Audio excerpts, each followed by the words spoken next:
Всем привет! Мы поднялись наверх. Высота 2700.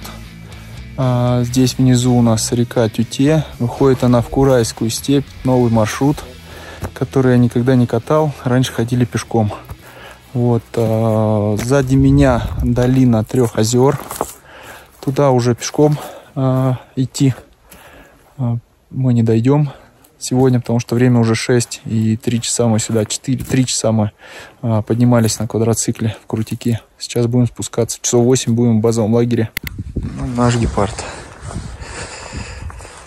У нас заменен бампер передний.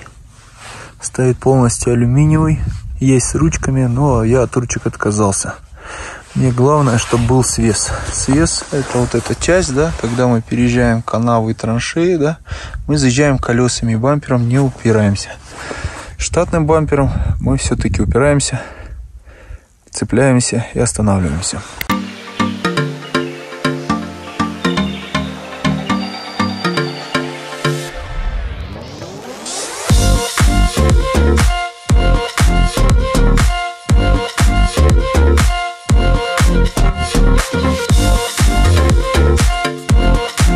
Мы поднялись сюда по серпантину от реки Чуя, вот отсюда вот, да, если вы видите, там какой жесткий серпантин, здесь скала, не видно угол.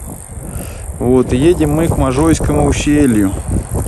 Можайское ущелье, вот оно, вот оно пошла, это подъем, по нему у нас ребята поднимались, мы поднимались, а потом гора Баши. Вот она у нас закрылась немножко, вот она. На самом деле вот так все выглядит. Красота. Вот туда мы сейчас поедем. Сейчас поднимемся на обзорную площадку и туда поедем. Вот нам еще сюда. Красота. Дальше у нас установлены новые фары светодиодные с дневными ходовыми огнями. Для чего это сделано? Для того, чтобы можно было днем по асфальту ехать, не включая фары. Экономить заряд своей батареи и экономить генератор. Рым-болты вот такие из нержавейки. Иногда я к ним креплю трос, чтобы крючок у нас не упал, не намотался никуда. Стоят у нас гнутые рычаги Yellow Pro. Амортизаторы Dump. Однотрубники, пружины другого производителя, Дениса Денсприн. Он сам их готовит, они разного витка, разной толщины пружины. Но это не точно, но я мерил. Возможно, это из окраски, но вот я вижу, что переменный шаг и переменная толщина прутка. По крайней мере, мне так показалось. Стоит у нас уже лебедка на 3,5 тонны. Супер АТВ. Прошлая лебедка у нас через 2 года сгнила. Вот, у нее отклеились магниты. Ну, чинить я не стал, решил поменять. По крайней мере, она новая. И она быстрая по сравнению со штатной лебедкой. Но штатная лебедка также работает, никаких вопросов к ней не возникало. Озеро, на которое мы приедем, мы снимем. Там горы, все спрятались в облаках. Здесь Шаблинские озера, вот здесь туда вот Шаблинское это ущелье, в ту сторону озера. Вот, а это Можой пик, Можой вот здесь, Можайское вот это ущелье перед нами, вот. По нему мы сейчас будем подниматься вверх.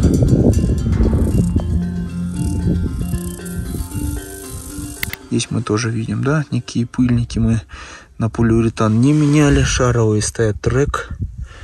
Прошли эти шаровые около 1000 километров. И 2 раза были заменены. Отбойник, да, под крюк. То же самое. Установлены канистры ГК Оригинал Стелс. Установлен тоже рымболт. В это место я устанавливаю бензопилу баром в эту сторону и привязываю его на резиновый тросик. Стоит балка на 70 ватт. Довольно-таки хорошая. Видно, да, по отражателям, где рассеивающий, а где пучок. То есть она 70 на 30% светит. То есть пучок и рассеивание. Этого достаточно. Угол обзора фары в ночное время широкий. Соответственно, все хватает. Дополнительно сюда светильничков в стороны ставить уже нет необходимости.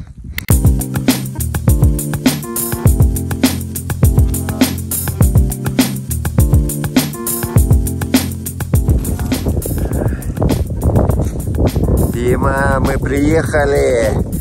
Плата Йоштиколь называется вот это. Плата Йоштиколь? Йоштиколь. Ну. Как Ёшкин кот звучит. Да. Ну, шикарная плата, конечно. Все здесь вот шикарные места, шикарный лес. 1000 метрах. Да, на 2000. Ровная поляна. Ровная поляна, вот такая панораму мы сейчас снимаем. Йоштиколь так называется. Как переводится, не знаем. Ну, Йоштиколь. А вот там вот где-то Шевлинские озера по направлению. Едем по направлению почти. Вот сейчас вот дорога здесь вот такая. А дальше это, а? На гепарде едем. Вот гепард мы это куда-то приедем. Ну ладно. Все, до встречи. Дальше пошли, установили мы шноркели.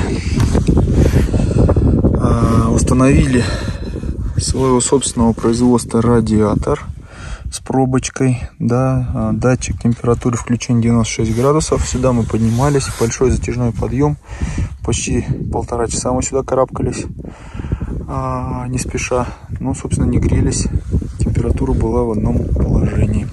Стелс гепард, такая, обклеили мы его пленкой. Пленка толстая, защитная, да, видно ее толщину, да, у нее 3 слоя, верхний защитный. Все у нас удачно получилось. Цвет такой, ни у кого такого нет. Сейчас пошли серые, таким же камуфляжем, но это уже аквапринтом. Вот пешеходы идут, если вы видите, да, расстояние какое.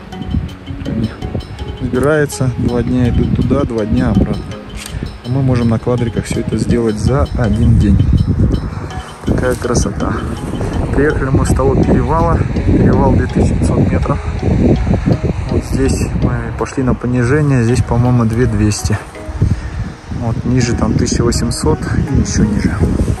Так я установил себе навигатор. Установил навигатор. Да, мы сейчас посмотрим, какая у нас высота. Я думаю, что здесь высота где-то 2200. Ну, вот у нас 2250. Мы были на высоте на прошлой неделе 3000. Радиатор также не грелся, все хорошо. Пока я начал снимать обзор, я заглушил квадрик. Можно посмотреть, ну да. Вот у нас постоянно в среднем положении. Антифриз я заменил на красный G12. Вот зеленый мне не особо понравился. Ну и как-то температура кипения при давлении 2,2 атмосферы, 27 градусов, заявленное производителем, как бы внушает доверие. Производитель Газпром, G-Drive серия продуктов премиум класса у линейки Газпром. Немножко рекламы, извиняюсь. Так это все выглядит. Кофр оригинальный, стелс. Другие кофры я пробовал, мне не понравились. Самый вместимый, объемный и компактный. Расширители у нас стоят тоже другого производителя. Забыл его название, вспомню, напишу в описании. Вот такой кофр. Регистрационный знак. Задний вампер я оставил сток. В принципе, меня он устраивает. Палочки, веточки отбивает. Вот такой мост через речку Маашей. Сейчас будет Дима форсировать каким-то образом. Вот, вот так, вот так, вот так. Ёшкин кот, мы. Твою дивизию, мы. Твою дивизию, блин, ё-моё.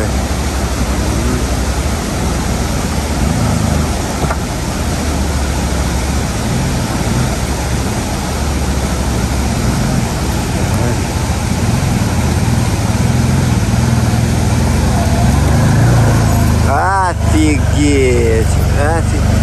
Да, вот это да. Расширитель видно, да? У меня стоит 29-й Bighorn на 14 на диске ITP. Видно, да, как стоит брызговик и грязь. Грязь вот отсюда за шиворот водителя больше не залетает. То есть брызговики стоят там, где нужно. Стоковые брызговики стоят вот так-то вот. Соответственно, вся грязь залетает за шиворот. Здесь грязь не летит. Ну, это видно по кофру, да. Мы преодолевали несколько грязевых участков. Кофр сверху чистый.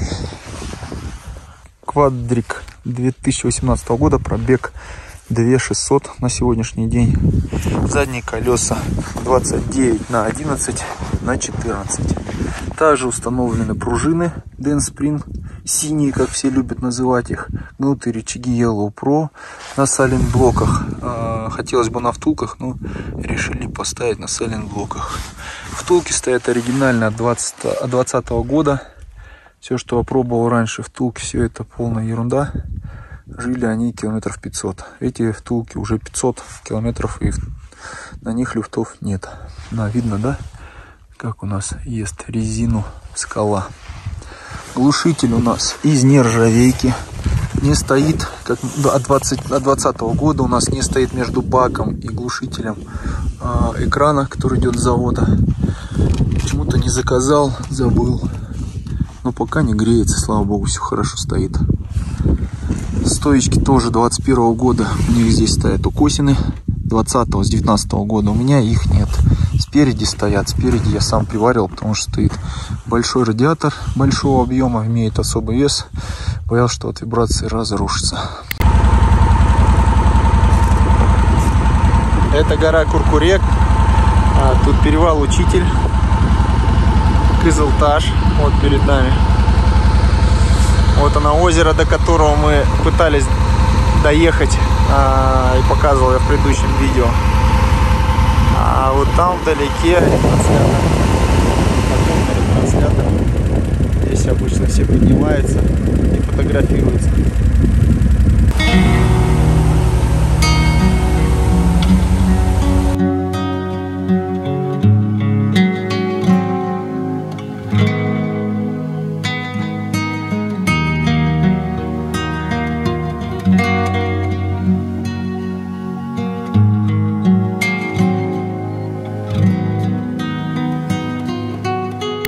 Заменил я генератор на генератор Pro 24. Прошлый генератор у меня на предыдущем квадроцикле сгорел. Здесь я не стал дожидаться. Прошлый у меня сгорел на 2900. Здесь я не стал дожидаться, сразу заказал, сразу купил и поставил. Вернемся к датчику масляному. Вот такая втулка резиновая стоит 100 рублей. Обмазывается герметиком, ставится, и больше вас никогда не будет беспокоить ложное срабатывание датчика давления маслом. Есть разные способы решений путем замены. Я решил таким образом. Ребята ставят, ребята довольны. Коробка у нас также, когда мы броды преодолеваем, она у нас показывает все скорости одновременно. Но я тоже решил проблему. Я обмазал контакты герметиком тщательно, и теперь таких проблем у меня не возникает. Защита рук, AliExpress, рулит, 500 рублей.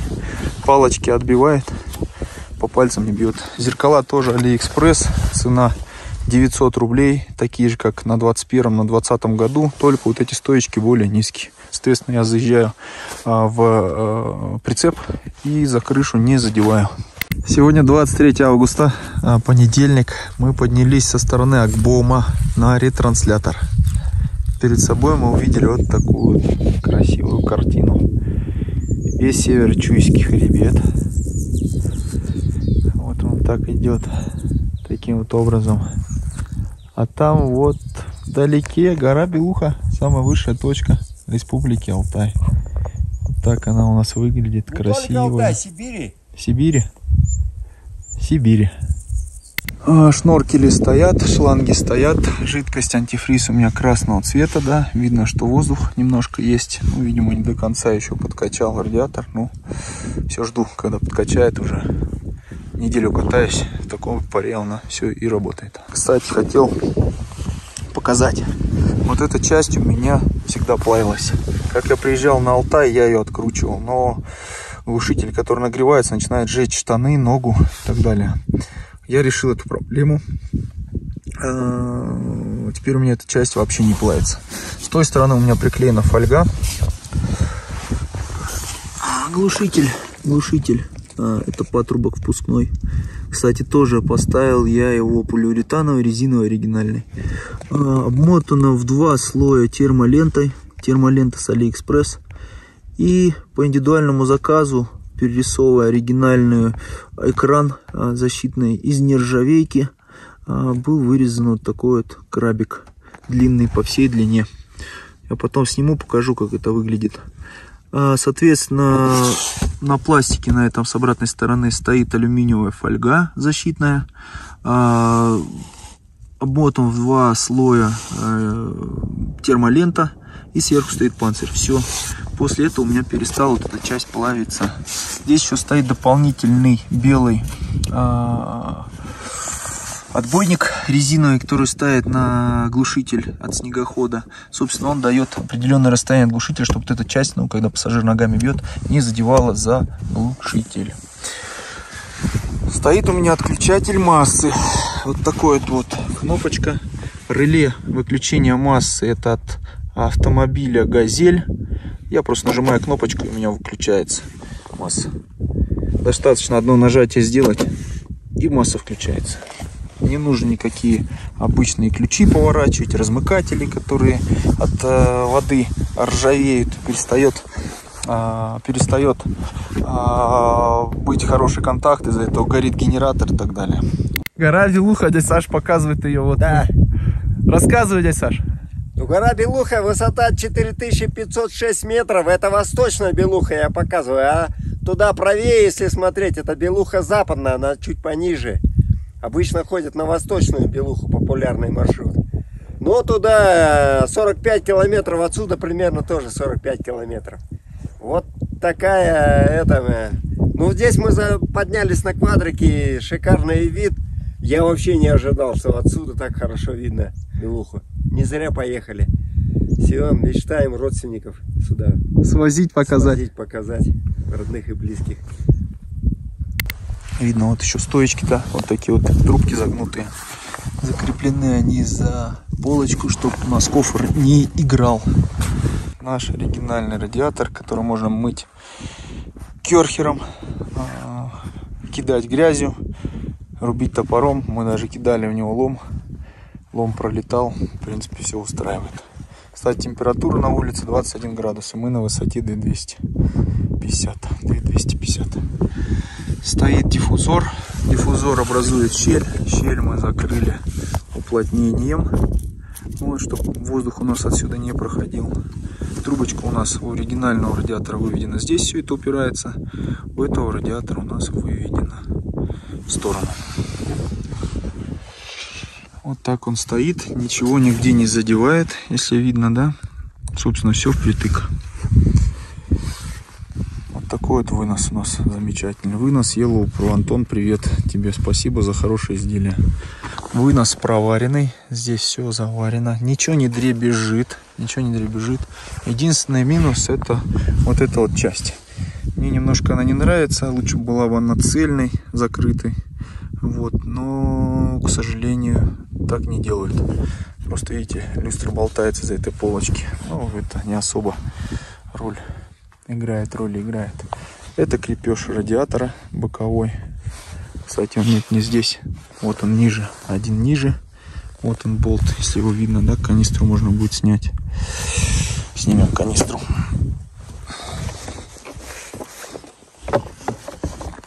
Сейчас, секундочку. Снимем канистру, вот, да, вот 2 болта, один и второй. Крепят радиатор. Радиатор стоит почти вплотную к сетке. Раньше эту сетку брал, потому что она дребезжала. Мне она не нравилась. Я ездил без сетки. Сейчас я поставил сетку. Для чего? Ну, чтобы красиво, наверное, было, не знаю. Поддался моде. Так я раньше ездил без нее. Эта сетка дается дополнительное сопротивление. радиатор недостаточно охлаждается. Это Северо-Чуйский хребет. Горы от 3900 до 4100. Вот такие вот они. Тут такая гряда гор. Этот хребет идет. В снегу все вершины. Все 4000-ники. В пределах 4000. Вот. Тоже пошел хребет. И самая высшая точка Сибири — это гора Белуха. 4506. Вот такой на фоне ее сфотографировался. На нее делает восхождение. Так она выглядит. Дальше уже все. С той стороны Белухи Казахстан. Получается, с той стороны. Точно. Прям по Белухе проходит. Граница России с Казахстаном проходит прям по Белухе. Вот такая вот красота. Видно, да? Папа, мама, привет. Такая у нас красота.